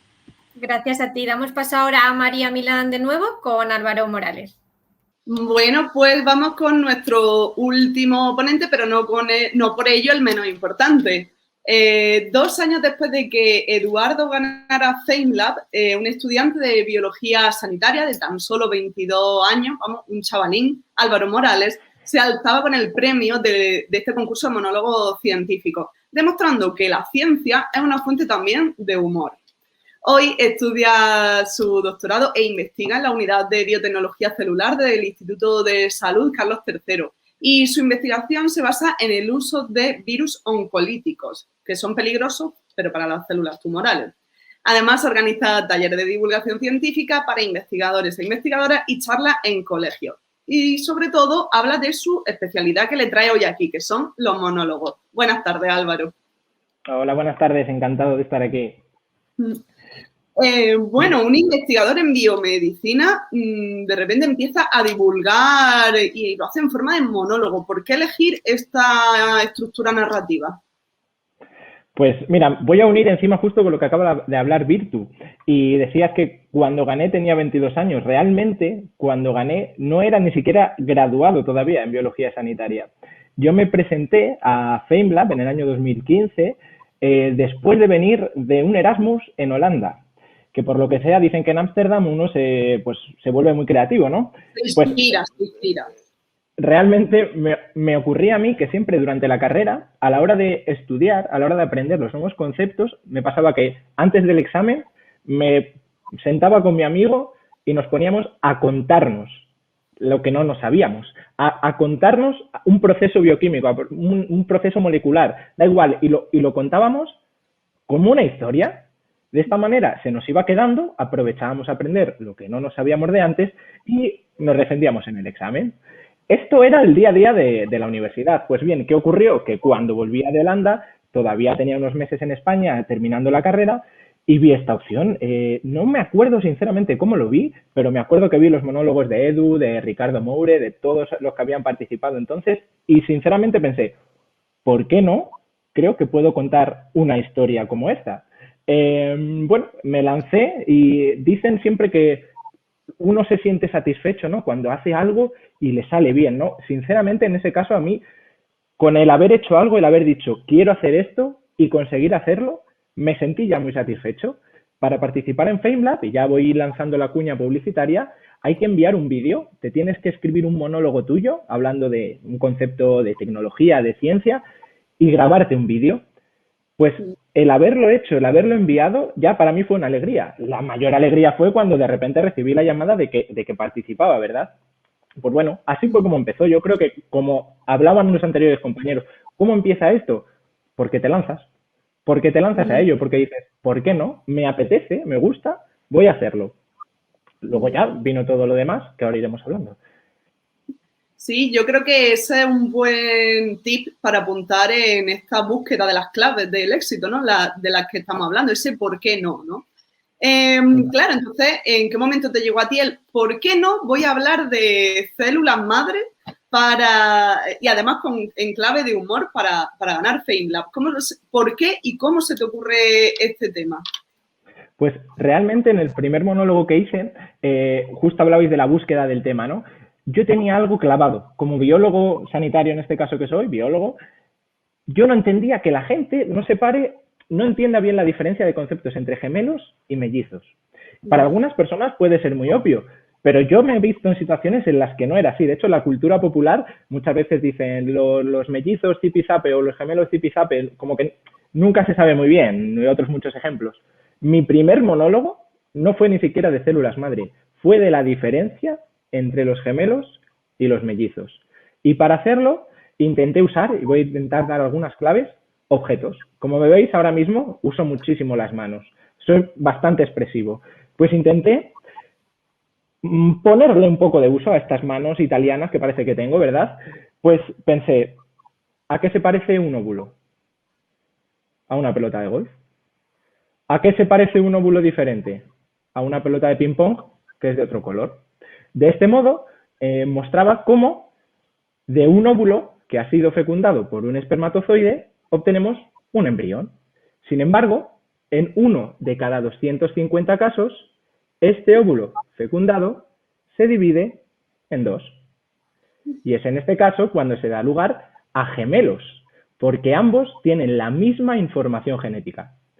Esto es un pequeño ejemplo de un monólogo que a veces es más divertido, a veces simplemente es entretenido, a veces usas un toque de magia, otras veces cuentas muy bien una historia, haces que lo que tú cuentas, la ciencia que cuentas, sea atractiva. Como bien me preguntabas, que me voy por las ramas, ¿por qué usar el humor? Porque es una muy buena herramienta.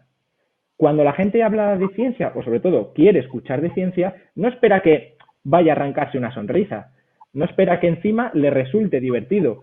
Es una herramienta diferencial que te va a captar la atención. Yo siempre digo que los monólogos de ciencia o incluso estas charlas divulgativas aprenderás algún concepto, a veces con más profundidad, a veces es una curiosidad, a veces son temas complejos, pero sobre todo te va a picar el gusanillo de la ciencia, el nematodo de la ciencia, ¿no? Lo que te va a hacer es decir, he aprendido esto y voy a buscar más. Esto me ha parecido curioso, voy a buscar yo más información. Eso es lo que busco yo en mi caso con los monólogos. Y en esa, ¿no? En esa curiosidad donde buscas los temas, ¿no? O sea, ¿qué te inspira a ti? Bueno, a mí, por ejemplo, me gusta mucho, sinceramente, hablar de mi propia investigación. Soy científico y justamente comentabais que esto va destinado a personas que trabajan en la universidad y quieren compartir su investigación, ¿verdad?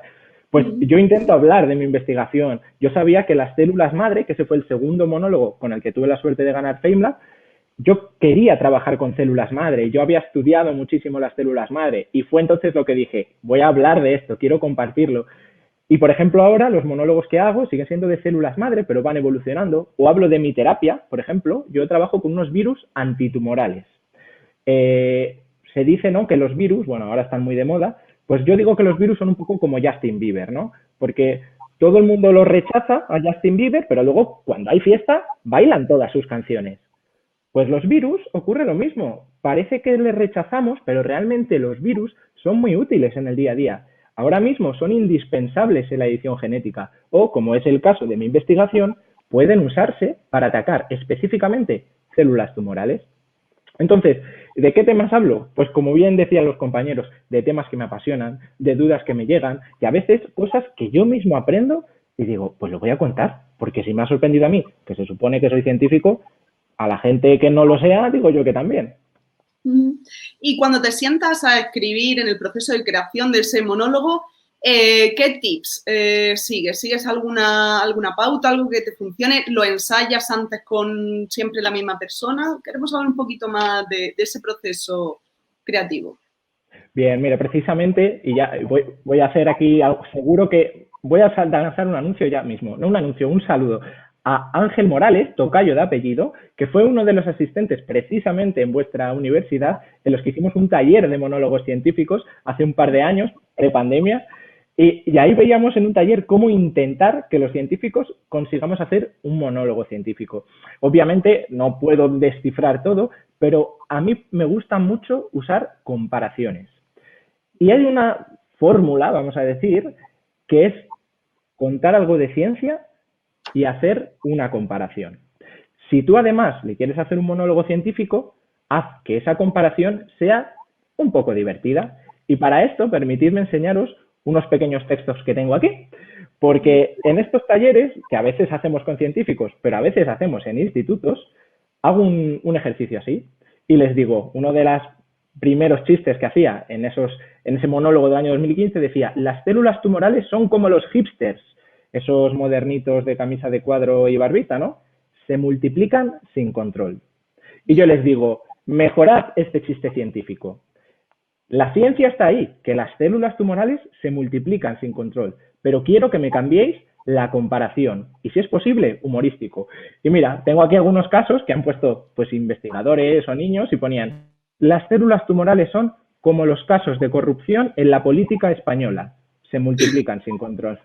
O había quien decía, los niños decían, las células tumorales son como las expansiones del Fortnite o del Fortnite, se multiplican sin control.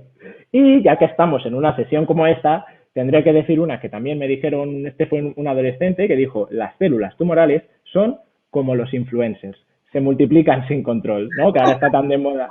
Pues, ¡oh, qué buenas son! Sí. A términos generales, luego tendrías una estructura más compleja, pero simplemente este hecho de comparar la ciencia con algo cotidiano, me parece algo indispensable, ya no solo en los monólogos, sino en la propia divulgación. Muy bien, tenemos el tema elegido, tenemos el monólogo escrito y llega el momento de salir a escena y contarlo. ¿Cómo se quita ese miedo, ese gusanillo a enfrentarse al público? Totalmente. Mira, decimos además que los científicos parece que estamos en nuestros laboratorios, ¿verdad? Que no nos atrevemos. Y sabéis todos que eso es mentira. Sabéis todos los que estáis conectados que hay mucho por ahí que tiene un arte y unas ganas de ponerse sobre las tablas como ninguno, ¿verdad? Pues hay que hacerlo sin miedo. Y en esto es cierto que cada uno tiene su estilo. Cada uno tiene una manera de comunicar. Hay a veces que no tienes que forzar el humor. Eres muy bueno contando historias, a lo mejor. Sal e intenta tener tu propio estilo. En cuanto a coger confianza, pues ¿cómo se hace? Con el tiempo. Yo lo noto. Desde el año 2015 que me inicié, ahora yo me siento mucho más cómodo frente al escenario, improvisas más, estás más tranquilo y por lo tanto juegas más con el entorno, con la gente, con lo que te dicen los asistentes. Es cuestión de práctica. Pero bueno, yo siempre digo, seguro que casi todos los que estáis por aquí habéis jugado a los Sims. Y los Sims se ponían frente al espejo, hablaban y tenían una barrita que se iba llenando de verde para ganar carisma. Pues yo digo, eso es una realidad, así que practicar y practicar nos da confianza y eso hace que cuando nos pongamos frente al público, pues funcione mejor. Me decías antes, ¿cómo lo haces? ¿Se lo cuentas a alguien? Pues sí, antes de hacer cualquier monólogo, se lo cuento ni no a una persona, sino a varias personas de mi entorno. Y bueno, como generalmente son familiares o es mi pareja, pues dan caña, porque es lo malo de la confianza, ¿verdad? Entonces, eso te ayuda mucho a mejorar lo que no se ha entendido. Muy bien. Así, a bote pronto, sin pensar mucho, y si no hablásemos de tu tesis, ¿sobre qué tema científico harías ahora mismo un monólogo? Pues mira, hay un tema del que alguna vez he hablado, pero me da hasta miedo entrar porque es como llorar, llorar de risa no se sabe, y son las condiciones de los científicos. Y dan para mucho, ya lo han hablado antes. Pero bueno, ahí entraría un humor, ya no sé si agridulce, si no, si me quiero reír, si quiero llorar. Sí, es una tragicomedia, ¿verdad? Sería una tragicomedia total. Pero luego en marcha, por ejemplo, tengo aquí ahora mismo, porque, bueno, luego la verdad es que todo ha evolucionado y, por ejemplo, ahora mismo estoy trabajando con Santillana en la producción de materiales educativos para niños. Y ahora, por ejemplo, han sacado un libro, una colección que se llama Científicamente, y uno de ellos es Los primeros seres humanos. Y, pues bueno, la verdad es que han contactado conmigo y tengo la suerte de tener que preparar un monólogo sobre la evolución biológica de los primeros seres humanos para contarlo a niños y a gente un poco de todas las edades, a jóvenes. Y ese va a ser el próximo. Lo que pasa es que le tengo en marcha. Más que nunca, ese monólogo está aún evolucionando. Queremos verlo cuando lo tengas. Hablaba de niños, niñas, que muchas veces forman parte de tu público porque, recordemos, lo hemos comentado al principio, también das charlas de divulgación científica, talleres a investigadores e investigadoras, pero también al público infantil. ¿Tú notas que cada vez te expresa este público, los más pequeñitos, su gusto por la ciencia? Efectivamente, tengo la suerte de participar en el programa de altas capacidades de la Comunidad de Madrid y los fines de semana unen a estos estudiantes de altas capacidades para hacer talleres, para acercarse a diferentes contenidos de una manera diferente. Y es increíble lo que son capaces de hacer con la ciencia, las curiosidades que te cuentan y el interés que sobre todo de niño, por esa curiosidad que hay, ¿no?, de niño y que solemos mantener los científicos, tienen. Y entonces, efectivamente, es un público que la ciencia la absorben, les encanta. Y luego sorprende mucho porque a la hora de comunicar, de hecho, hombre, son niños y en altas capacidades a veces tienen alguna dificultad más a la hora de expresarse y cuando llega la hora de trabajar en equipo para esto, se ponen y sacan unos textos que no te diré que no me han servido de inspiración para monólogos míos, porque de verdad es increíble lo que hacen y pierden ese miedo, ya no solo eso de hablar de ciencia, que parece que es algo que rollo, ¿no?, hablar de ciencia, sino que encima lo hacen con gracia y con sus propios contenidos. Es increíble lo que ellos ya saben y que yo desde luego no sabía. Sí, es que son muy listos los niños. Vamos con el otro tipo de público al que van dirigidos estos cursos tuyos, que son el personal investigador. ¿Crees que cada vez hay más esfuerzo por dar a conocer los resultados a la sociedad, por la divulgación? Yo creo que cada vez efectivamente hay más interés y hay más participación en ello. Desde, vamos a decir, desde arriba, desde las instituciones europeas, españolas, ahora mismo los propios proyectos incluyen un apartado de divulgación. Ahora es más o menos obligatorio y se sabe que más o menos hacen un corta y pega de cómo lo comunicaremos, pero esto cada vez se vuelven más exigentes, se está volviendo una realidad. Y luego, por supuesto, hay cada vez, yo creo, más interés en comunicar. Era algo de lo que me preocupaba y un poco por lo que empecé a hacer estos cursos. Los científicos dedicamos años a investigar algo y luego publicarlo. Sabemos que es muy difícil, pero una vez publicado, ¿dónde se queda? En el conocimiento de Internet, en el conocimiento científico. Sí, pero ya sabemos hoy en día, hasta el marketing prácticamente llega ahí. Tenemos también dos cosas. Uno, que potenciarlo en el ámbito científico. Y dos, vamos a hacer que llegue a la sociedad. Vamos a hacer que la sociedad sea consciente de ese dinero público que se ha invertido en investigación para qué ha servido. Vamos a explicarles todas las opciones que se están desarrollando para ellos en un futuro. Vamos a darles conocimientos que a lo mejor hasta ahora no se tenían. Entonces, vamos a intentar que los científicos tengamos ese toque de vamos a compartir. Y, por supuesto, es súper interesante lo que hacéis vosotros, las unidades de cultura científica. Que luego haya un órgano que se encargue de ello en las instituciones, en universidades, en centros de investigación.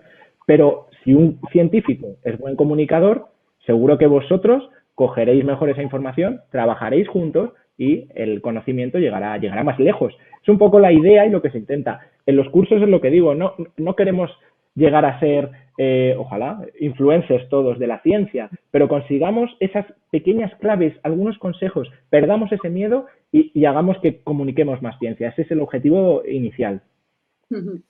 Pues sí, dan muy buenos consejos y esperamos que al público que tenemos al otro lado sepa captarlo. Voy con la última pregunta y es entre pregunta y reto. ¿Defenderías tu tesis, que ya nos has dicho al principio que está ahí, la defenderías en forma de monólogo?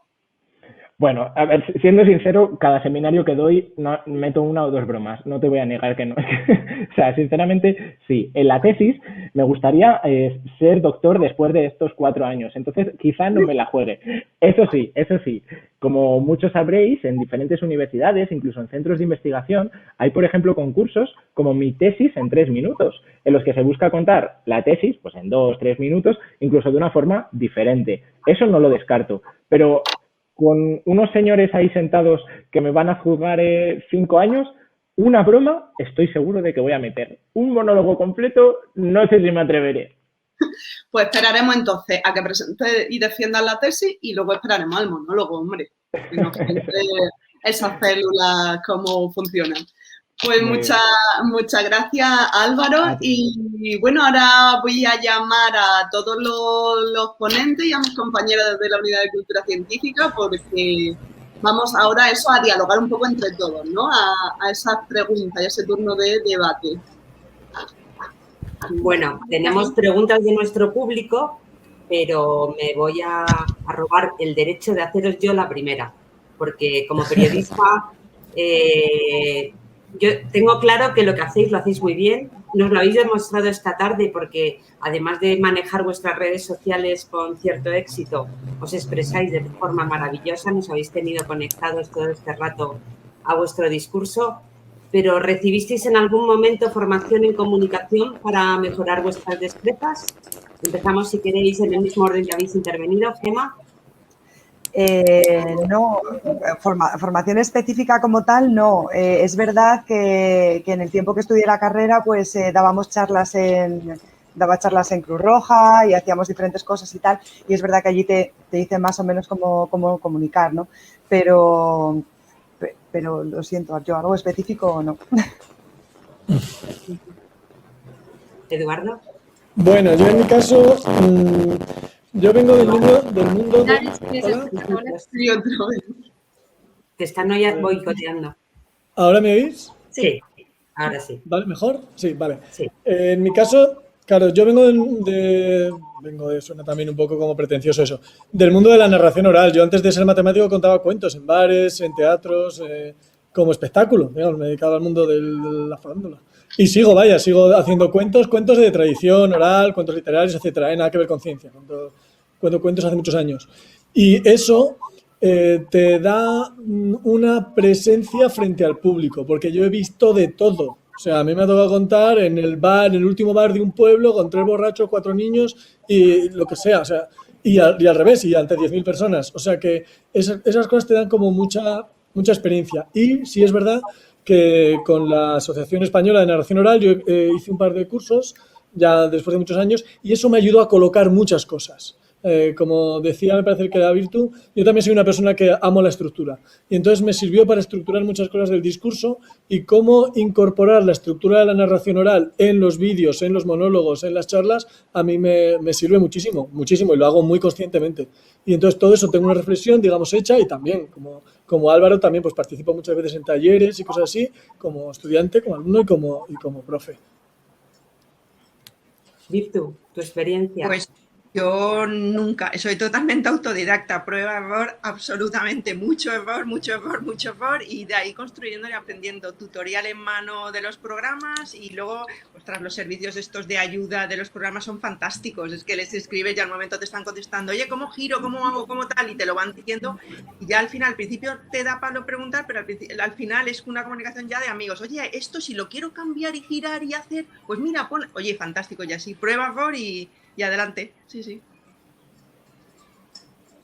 Álvaro. Y yo estoy un poco con Eduardo en ese sentido. Yo como tal no he recibido una formación más allá de la que nos da la Fundación Española para la Ciencia y la Tecnología, que son unos pequeños talleres, pero, por ejemplo, precisamente al dirigir 5 cursos de divulgación, que he tenido el placer de contar con Boticaria, Antonio Martínez Ron, Paco Zoico, etcétera, el primer alumno de ellos soy yo. Soy yo el primer apuntado. Y al final yo lo organizo, pero me siento, tomo nota e intento aprender todo lo posible. Como también dice Virtu, es un aprendizaje también muy autodidacta a la hora, si quieres elaborar vídeos, ahora que estoy trabajando con Santillana, te lo aprendes tú y vas usando lo que tú sabes de divulgación y aprendes la parte técnica luego. Bueno, nos queda claro que teníais unas habilidades innatas, desde luego, porque lo hacéis muy bien.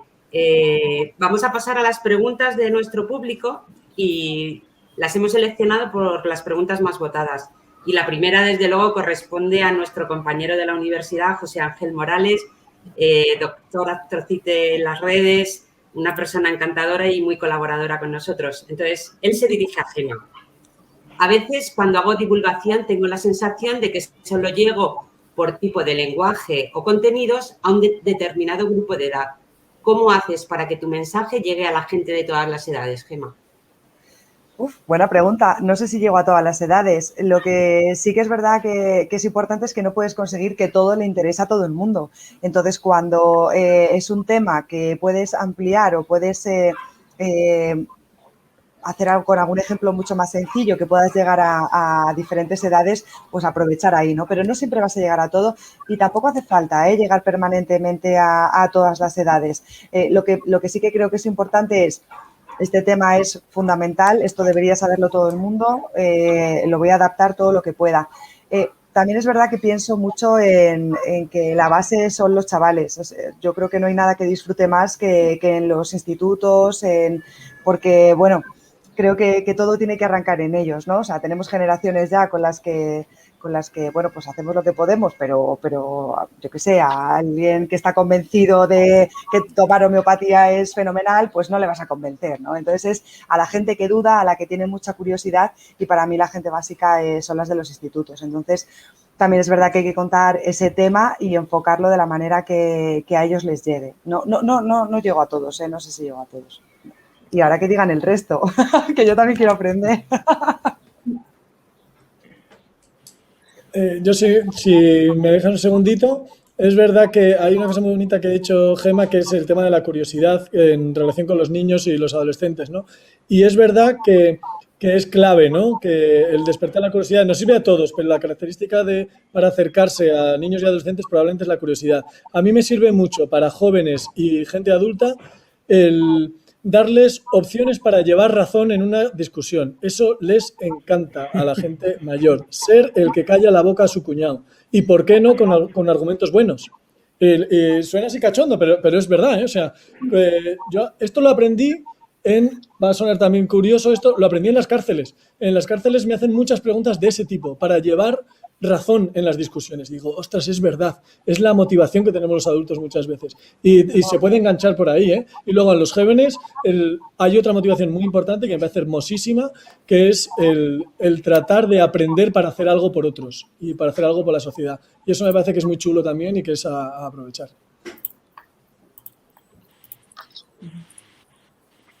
Edu, en la cárcel estuviste como invitado, ¿no? Casi todas las veces. Bueno, pues voy a leer la pregunta segunda, la más votada, de también una compañera nuestra, Jessica Gil Serna, investigadora. Bueno, ella también la debió de hacer al principio y pone para Gema, pero os la dirijo a todos. Con tantas cosas que has hecho, tantos formatos divulgativos con los que nos has sorprendido, tienes un libro estupendo, etcétera. ¿Cuál es el siguiente reto que te planteas conseguir en divulgación? Y también os abro un poco la pregunta para todos. ¿Estáis planteándoos entrar en otras redes sociales que TikTok o en Twitch? Bueno, el siguiente reto, pues no lo sé. O sea, cualquiera que me conozca sabe que me cuesta mucho decir no. Entonces, casi cualquier cosa que me propongan, que me motive, pues irá para allá. Es verdad que algún canal como Twitch, por ejemplo, a mí me cuesta más porque no tengo tanto tiempo para hacer, por ejemplo, directos como puede tener otra gente. Tened en cuenta eso, que yo trabajo todo el día y lo que... Joder, parece que solo trabajara yo, que todos trabajamos todo el día. Quiere decir que el formato de Twitch es un poco más complicadillo. Pero bueno, yo no descarto nada, ¿eh? Twitch es algo motivador y viene pegando fuerte. En mi caso, los espectáculos, o sea, tenemos ahí un formato nuevo de espectáculo que yo creo que va a ir súper bien, muy divertido. Yo creo que a mí me divierte más incluso que los monólogos, pero no voy a desvelar mucho. Un formato de espectáculo de humor y ciencia. Y me pone el podcast. Y yo creo que los podcasts tienen futuro. Animo a la gente que quiere buscar huequillos por ahí, porque hay hueco en la parte de los podcasts de ciencia. Y que tiene futuro, por ejemplo, a mí me lo hace sospechar el hecho de que, por ejemplo, Netflix acaba de nombrar un delegado de podcast. Eso significa que le ven unos años de recorrido. Así que, bueno, yo creo que está muy bien. Y se están haciendo cosas no solamente muy divertidas, sino de muchísima calidad y muy variadas. Entonces yo creo que es un formato que yo le echaría un ojo, ¿eh? Quizá el año que viene en el encuentro estáis hablando con alguien que haya hecho podcast científico. Bueno, creo que Jessica Gil anda por aquí también con alguna idea sobre ese tema. Es encantadora y aprendo muchísimo con ella, además, ¿eh? Vamos con otra pregunta. Bueno, es alguien que se ha tenido que retirar y dice que luego lo podrá ver en el canal de YouTube. Es para Eduardo. Y entonces la pregunta, me gustaría conocer sus impresiones sobre la unión de las matemáticas con el arte, la música y el arte sonoro. Tienen muchísimas interrelaciones y lo veo muy interesante para la divulgación. Seguro que tiene muchos tips. Y otra segunda pregunta es si colgará el código de su algoritmo en GitHub y similares. Sería genial poder ver cómo lo hace. Mil gracias por todo. No sé si lo he leído bien. Vale, empiezo por la segunda pregunta. Mi investigación está toda en abierto, así que todo lo que hago es código abierto, todo aparece por ahí, o sea que si de verdad le interesa, pues que me lo pida y le digo el enlace, pero está en código abierto. Y en cuanto a la primera pregunta se me acaba de ir, ¿cuál era la primera pregunta? Música. La música, el arte y tal, claro, claro, nos podemos meter toda la hora ahora con esto. Sí, las relaciones son muchas a muchos niveles. Entonces, así como en resumen de dos puntitos, ¿no? Hay un libro que recomiendo para la gente, como sois docentes, os podéis apuntar, que se titula El pensador intruso, de Jorge Wagensberg. Jorge Wagensberg es maravilloso. Y él, en El pensador intruso, dice que todo saber es multidisciplinar, todo. sin excepción y por necesidad. Es interdisciplinar o multidisciplinar. Y él plantea 3 tipos de acercamientos a la realidad, que son el acercamiento científico, el artístico y el de la creencia. Entonces, ahí hay una base teórica y un montón de ejemplos prácticos donde podéis ver, no solo de matemáticas, sino de ciencias, cómo es la relación entre el tipo de acercamiento a la realidad, en concreto, entre el arte y la ciencia, que es muy hermoso. Y en cuanto a las matemáticas y la música, sí, a muchos niveles. Por un lado está las matemáticas como estudio de la estructura, desde Pitágoras con la música y estudio técnico, pues hasta la transformada de Fourier y cómo funciona el MIDI. Hay muchas cosas que funcionan así a nivel de funcionamiento a base de música. Por otro lado, a nivel de, en todas las artes, de aportar significante al arte, no hay muchas metáforas del mundo de matemático que cada vez que tenemos más cultura científica y más cultura matemática, los artistas las usan, ¿no? como material para la comunicación. Y por otro lado, a nivel más interno, a mí me gusta mucho hablar del arte científico y del arte matemático, y lo estudio mucho en cuanto a la estructura de las obras de arte. Antes ha dicho Virtu también que era fan de la estructura. La mayor parte de las obras de arte más matemáticas se refieren, o lo son, porque está muy clara la estructura de la obra de arte, la estructura interna de la obra de arte. Entonces es un temazo para estudiar eso tremendo, tremendo. Yo creo que tenemos que tener mucho diálogo con los artistas por muchas razones, y una de ellas es probablemente que los artistas son capaces de responder a las preguntas importantes de la vida antes que los científicos. En la historia ha sido así, y a partir del diálogo entre artes y ciencias yo creo que podemos hacer reflexiones profundas, más allá de la anécdota, más allá de que nos guste mucho una figura de arte fractal o no sé qué movidas, que también. Pero las grandes preguntas que tenemos ahora, yo creo que los artistas la están respondiendo antes que los científicos, y la forma de responder de los científicos o de las científicas creo que se puede apoyar mucho en lo que están haciendo los artistas. Y tenemos a Débora, por ejemplo, que Débora junta muchísimo química con arte, Débora García Bello, y tenemos, por ejemplo, en física y música a Almudena Castro, en Puratura, en Twitter, que también es, bueno, pues hace unas mezclas maravillosas entre física y música. Yo creo que debe ir unido. Dice nuestro público, abrimos melón. ¿Cuál es la mejor red social o plataforma para divulgar? Bueno, que no sea la vuestra, a lo mejor. Donde más a gusto te sientas. Es que yo creo que es algo que también va con cada uno. O sea, hay gente que disfruta muchísimo de Instagram, y a mí Instagram me cuesta un montón porque tengo mucha menos interacción con la gente, no puedo mover cosas tan rápido, o soy muy mayor, ya no lo sé, pero que Twitter para mí es la que más se ajusta a las necesidades y posibilidades que tengo de utilizar. Entonces yo creo que la mejor es en la que te sientas a gusto. Totalmente. Mini punto para la gente muchas veces te dice dónde empiezo a divulgar, ¿no? Si tengo que abrir todas las redes sociales, y al final no es abrir todas, tienes que hacer esa que, ¿no? Que te encuentres más a gusto, que te divierta, que sea más dinámica para ti, porque a lo mejor un Twitter para muchos puede ser un tropezón, ¿no? Y para otros es como su salsa. Pues al final es encontrar aquella en la que te encuentres a gusto. No has de estar en todas, has de estar en las que te apetezcan y en las que disfrutes y seas bueno, nada más. Tenemos otra pregunta. Dice, como influencer, a pesar de que no sea su campo, ¿se han sentido obligados a opinar sobre temas un poco delicados como política, sociedad, religión en los países de su audiencia? ¿Cómo lidiar con ello muchas veces a pesar de la presión de las redes? Sí.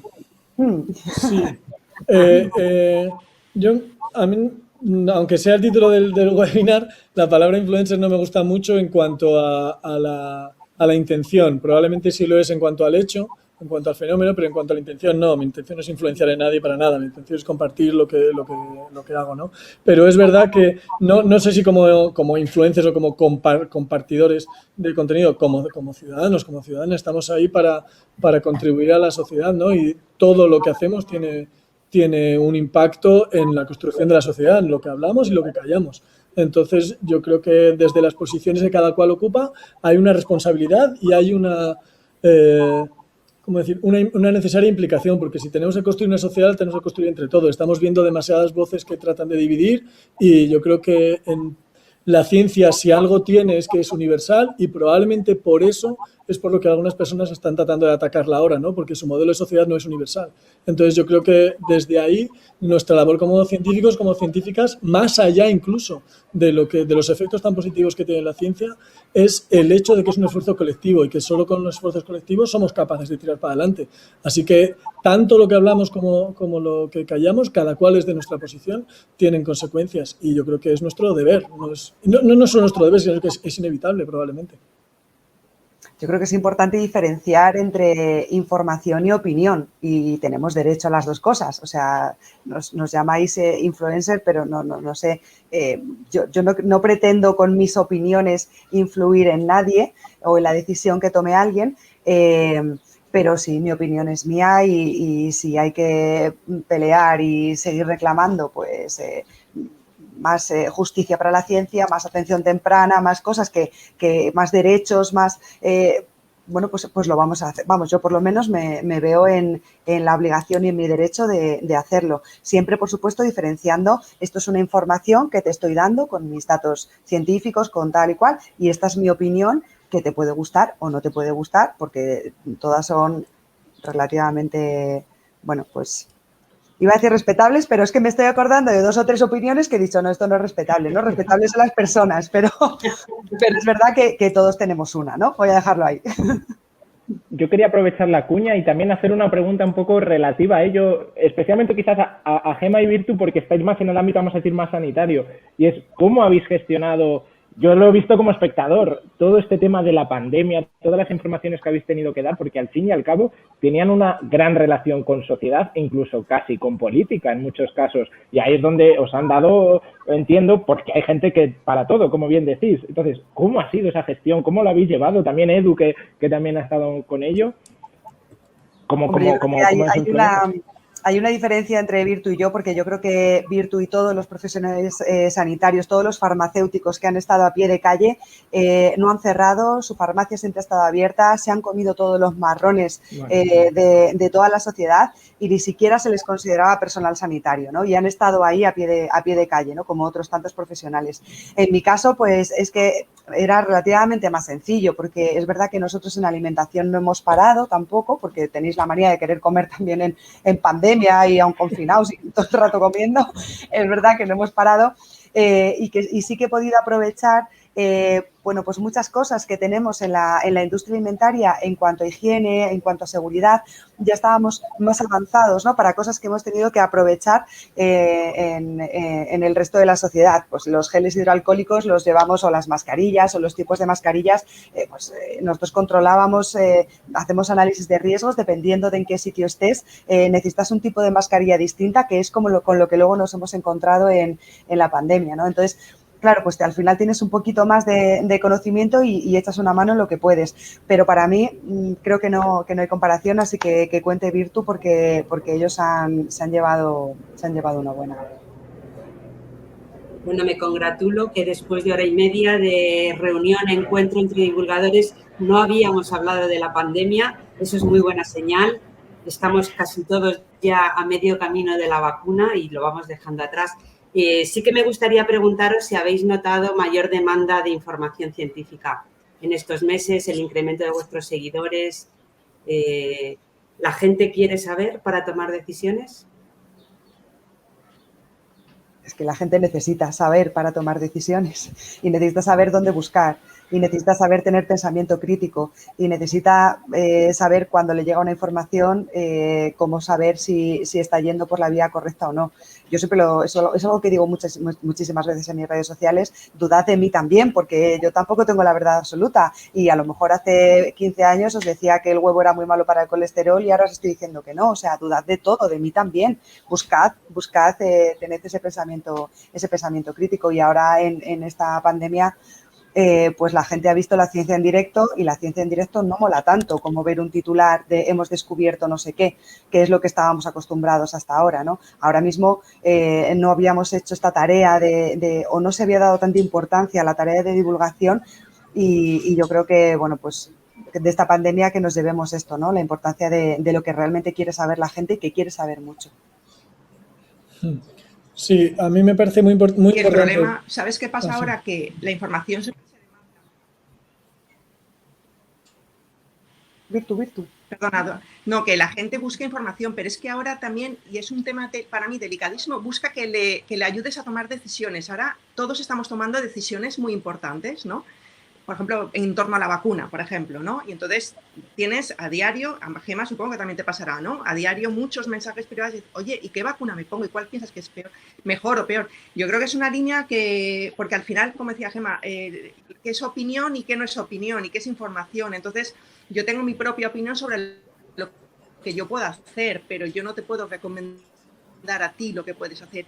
Y ves que la gente está muy ávida de información porque necesita tomar decisiones que son muy cruciales ahora, ¿sabes? Y es para mí muy difícil separar. Yo siempre puedo decir, yo voy a hacer esto por mí misma, pero tu decisión es tuya. Pero necesitan información, o sea, yo creo que hay sobreinformación y entonces ya no saben para dónde tirar. Necesitan una guía de información veraz y más sencilla, porque no saben ya con tanta información para dónde tirar. Es excesivo, es excesivo. El tema de la pandemia ha sido desbordante a nivel de información, desbordante.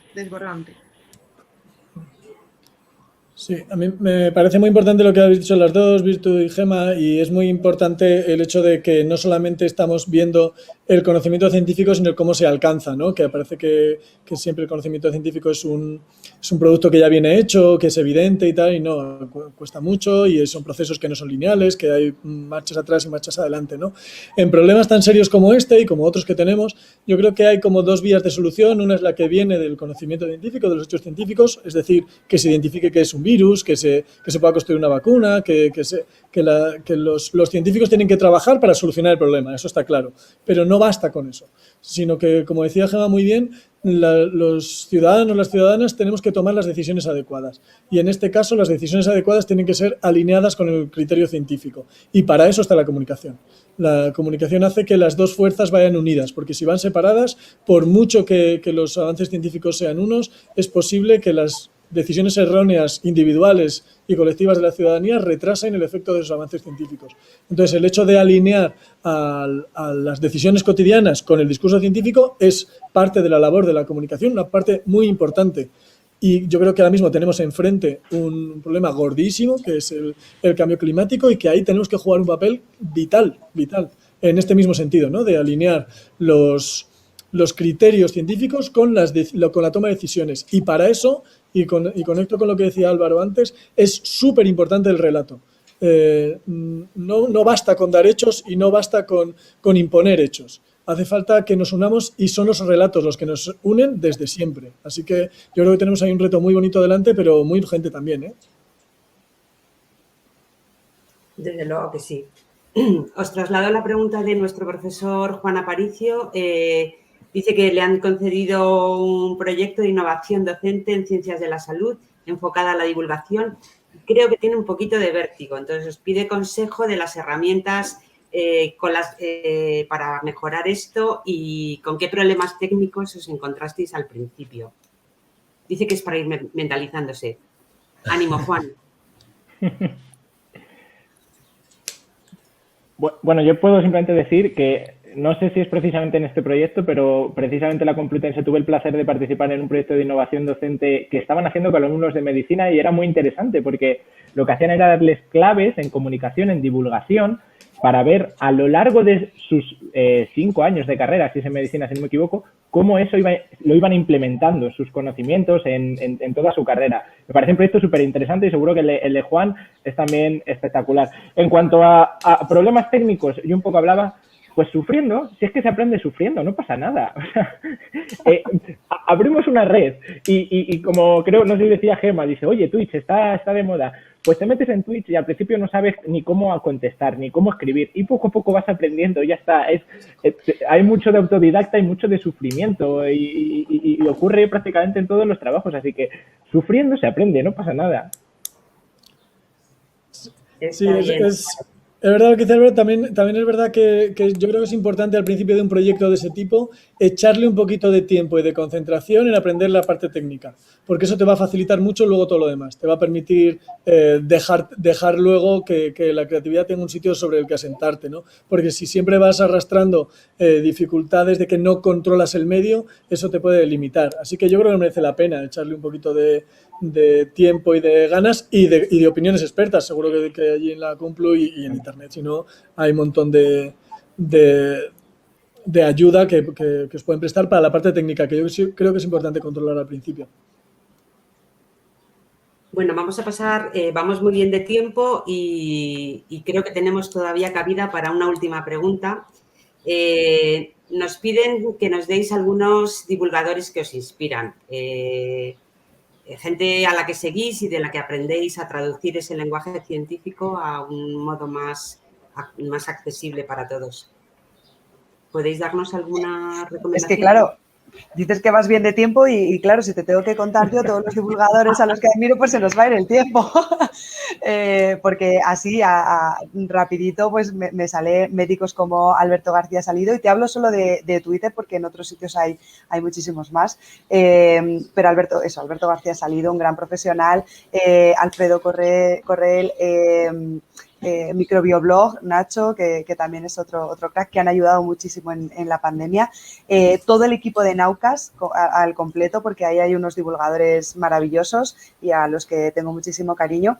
Y yo creo que lo bueno que tiene Twitter, por ejemplo, es que puedes conocer a un divulgador experto en cada tema. O sea, si quieres sexo, pues tienes a Laura Morán. Si quieres ojos, a Conchilillo. Si quieres, o sea, puedes encontrar el divulgador específico del tema concreto, ¿no? Y eso me parece maravilloso. Así que yo me pasaría, bueno, pues la lista completa de Naucas y muchos más que me faltan, que tendría conflicto de interés porque son amigos. Bueno, están muy bien los consejos que da Gema, si quieres sexo Laura, si quieres ojos Lillo, muy bien. Yo he tomado nota porque a veces las necesidades de uno pues son las que son. A mí, yo no soy un gran consumidor de divulgación, tengo que confesarlo. Y sobre todo soy muy consumidor de libros, leo mucho, ¿no? Y me gustan mucho, en divulgación que tiene que ver con matemáticas, me gusta muchísimo Marcus du Sautoy, que es un inglés que escribe muy bien y que además trata unos temas con una profundidad tremenda. Philip Bolt me parece que es uno de los grandes de la divulgación a nivel mundial. Dentro de lengua española, por no repetirme con Gema, ¿no? Pero de la gente de Latinoamérica, me parece que en Latinoamérica hay que echarle un ojo. Se están haciendo cosas alucinantemente bonitas en Latinoamérica, tienen una experiencia muy preciosa y sobre todo tienen una forma de ver la divulgación maravillosa. Ellos hablan mucho de apropiación social de la ciencia, que me parece un término y un concepto del que tenemos que aprender mucho. Y ahí, pues yo me fijaría en lo que hace Diego Golombek en Argentina, en lo que hace el Parque Explora en Medellín, en Colombia, eso me fijaría mucho. Y luego de YouTube, en el marco que tiene que ver más con mi área, ¿no? Con matemáticas, hay un canal precioso que se llama 3 Blue, 1 Brown, que explica las cosas muy, muy bien.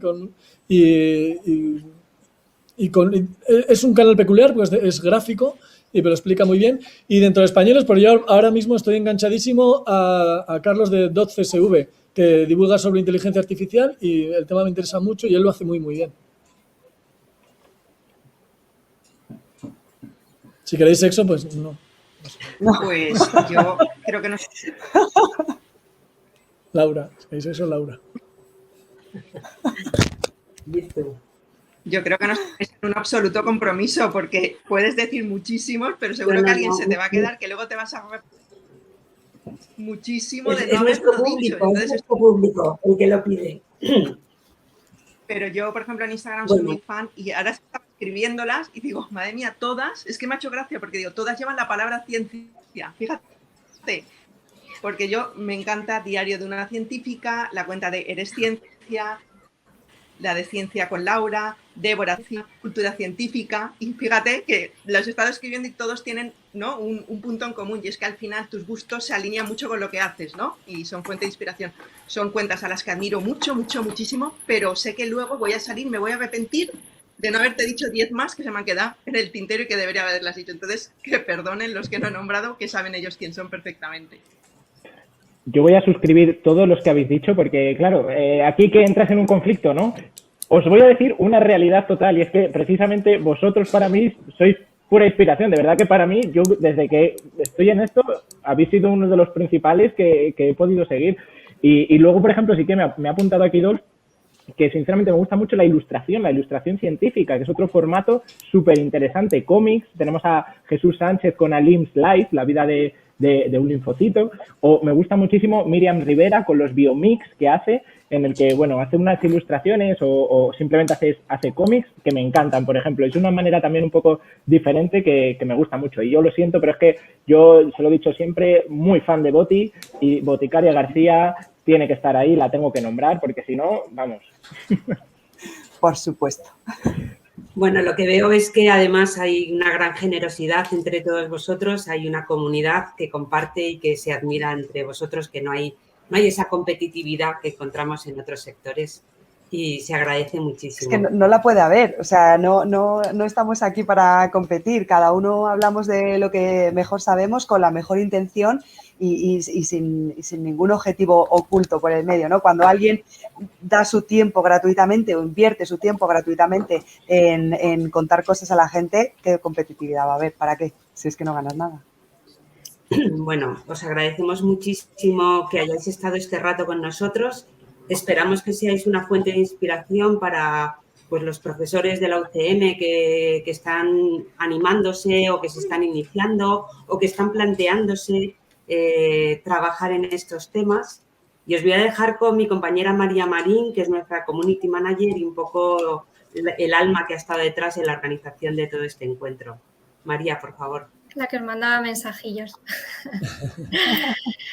Pues bueno, como tenemos que cerrar ya el webinar, os agradecemos muchísimo a los 4 divulgadores, grandes divulgadores, por contarnos vuestra experiencia, por compartir vuestros trucos con nosotras y con todos los que nos están oyendo, vuestras fórmulas, vuestras claves, por darnos consejos para conseguir alcance en redes sociales y llegar a un público amplio. Porque al fin y al cabo ese era el objetivo de este webinar, que la divulgación llegue lejos, que tengamos las claves para hacerlo y que creemos una comunidad para hacerlo. Yo me llevo muchísimas cosas apuntadas. Ha sido, me voy a permitir decirlo, un encuentro muy, muy, muy agradable con personas encantadoras y sobre todo muy enriquecedor. Así que, de nuevo, muchísimas gracias a vosotros 4 y a mis compañeras Ana y María y espero que volvamos a encontrarnos pronto, bien por aquí o bien por redes sociales. Muchísimas gracias. Muchísimas gracias a vosotros. Gracias Gracias a todos. Gracias enormes. Gracias.